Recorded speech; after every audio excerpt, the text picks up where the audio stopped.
பீர்க்கன்காரணை விஜயலட்சுமி தெருவில் நியாய விலைக்கடை கட்டுவதற்கான அடிக்கல் நாட்டு விழா. செங்கல்பட்டு மாவட்டம் தாம்பரம் மாநகராட்சி 61வது வார்டு பீர்க்கன்காரணை விஜயலட்சுமி தெருவில் தாம்பரம் சட்டமன்ற உறுப்பினர் தொகுதி மேம்பாட்டு நிதியில் நியாய விலைக்கடை அடிக்கல் நாட்டு விழா நடைபெற்றது. இவ்விழாவில் தாம்பரம் சட்டமன்ற உறுப்பினர் எஸ்.ஆர். ராஜா கலந்து கொண்டு அடிக்கல் நாட்டி பணிகளை துவக்கி வைத்தார்.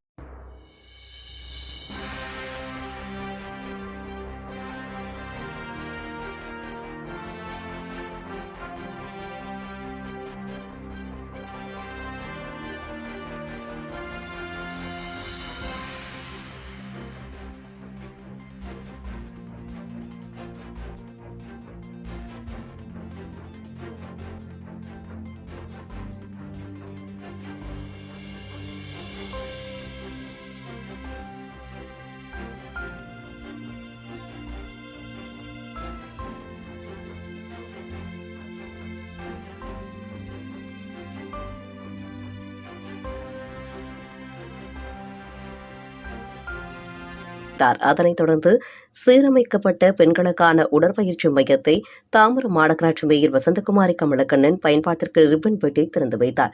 அப்போது துணை மேயர் கு. காமராஜ், மண்டலக்குழு தலைவர் டி. காமராஜ், மாமன்ற உறுப்பினர் ஹேமபதி சேகர் மற்றும் நிர்வாகிகள் கதிரவன், மஞ்சுநாதன், அரசு அலுவலர்கள் மற்றும் பகுதி மக்கள் கலந்து கொண்டனர்.